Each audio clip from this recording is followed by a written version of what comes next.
Clack the Geek here, and welcome back to a brand new video. Now today, this is the first part of a two-part sort of video where I talk about the things I did and didn't like about Series 12 of Doctor Who. So I'm starting with the things I didn't like in this video, the 5 things that I didn't like about Series 12, just to get the negatives out of the way. So, let's get to it. So the first point is Ryan. I feel that Ryan was easily the worst companion. He's essentially this series' Yaz from Series 11, because Yaz in Series 11 hardly had anything to do.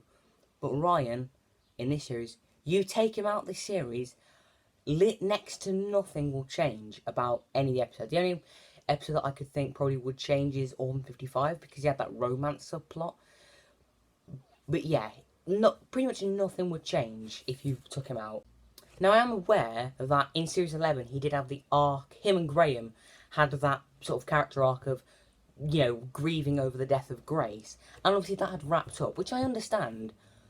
But, because of that, in this series, he did sod all. He just did nothing. And if Graham can do stuff that impacts the plot, why can't Ryan? And this point also spills into the acting. I honestly think Tosin Cole didn't really do a good job, honestly.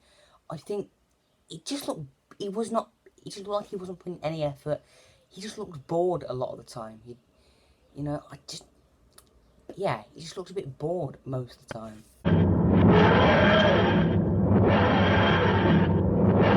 So the next point I want to bring up is plots feeling overstuffed. Now what I mean by this is that too many ideas and too many characters are introduced in an episode and you don't have enough time to flesh them out. Take Orphan 55 and Praxis. They have these massive ensemble casts. And especially in Orphan 55's case, there's about 11 characters. You can't flesh them all out in 50 minutes and expect us to care about every single one of them. Same goes for Praxis. There's quite a lot of characters in that. You can't care for all of them. And then in Can You Hear Me, there's lots of different plot points, which results in the resolution of that episode feeling rather rushed. And then you've got Fugitive of the Judoon. So Fugitive of the Judoon is part Judoon story, part Captain Jack reunion, part multi-Doctor story, and part teaser for the finale. You can't do all of that and expect it to balance it out in 50 minutes.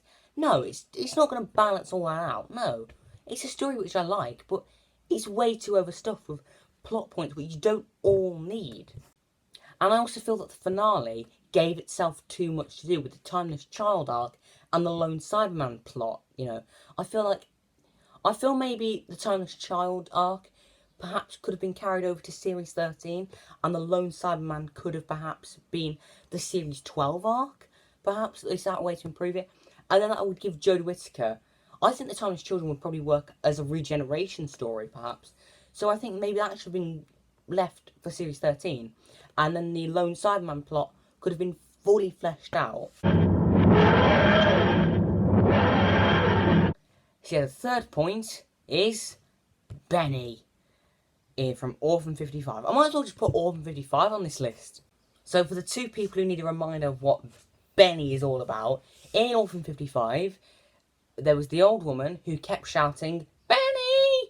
Because that was the name of her husband, who was killed off near the beginning of the story. And it was memed to death, with the new Benni action figure, the new Benni Big Finish box set, the War Bennies, the Rani in disguise, stuff like that. But what did it add to the story? Naff all. It didn't add anything to the story. And the amount of times that she said it, Christ, it got on my nerves. It was about, 18 times in the whole story? It's not a funny joke. It's just repetitive and it's just so annoying. Hey, at least we got some cracking memes out of it, so I can give it that. So at number 4, I've got the reveal of the Timeless Child being the Doctor. Now the thing is, what I don't like about this is the idea of there being pre-Hartnell incarnations. And I just don't like that, because in the very early stories of the first Doctor series, so like Unearthed Child and the Daleks, there's some really great character development. The the first Doctor starts off as a really, cold, crotchety, not very nice person. In an Earth child to try to kill a caveman because he was slowing the crew down, but obviously the companions tell him, no, you can't do that, that's not right. And in the Daleks, he puts the entire TARDIS crew in danger just for scientific research. And look how that ended up. They ended up nearly getting killed by the Daleks. So over time in his era, he becomes more of a warm, accepting figure of other species and, cultures. So to feel like the Doctor already knew all that stuff and it was just all reset, it's just a massive middle finger to the first Doctor's era for me. Now, I don't hate it as much as some people do. I think there are people who are kind of taking it a bit of a top by saying, the canon's destroyed, Doctor Who is dead. I think Chris Chibnall might be playing the long game with this, like Moffat did with the Cracking Time arc from Series 5. There might be more to this than we realise now, but it's merely the notion of pre-Hartnell incarnations, which I don't like about the Timeless Child reveal of it being the Doctor. And I also don't really like the fact that, the Doctor's trying to be made special now. This does apply to other aspects of the new series, but I don't like it when the Doctor's made overly special. Because the reason why the Doctor stands out in Time Lord Society is because the Doctor's a misfit and an outcast in Time Lord Society. Not because the Doctor's Space Jesus.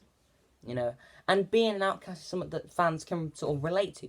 It's more relatable than having magical powers.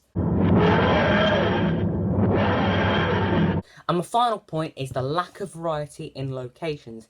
Now, this is more of a minor point, and it's not because I only have 4 bad things to say about Series 12. It's just because I wanted to talk more broadly about these points, about broad themes or key ideas that I don't like. And this is one of them, because I think except for the Timeless Children, which mainly set on Gallifrey, every episode is actually set on Earth. Spyfall set on Earth and in historical Earth. Order 55 turned out to be Earth. The Tesla episode, historical Earth. Future of the Jadoon, Earth. Praxis, Earth. Can You Hear Me, partly set on Earth. Well, half set on Earth, actually. Haunting of Villa Diodati, set on Earth again, in historical. And Ascension of the Cybermen, future Earth.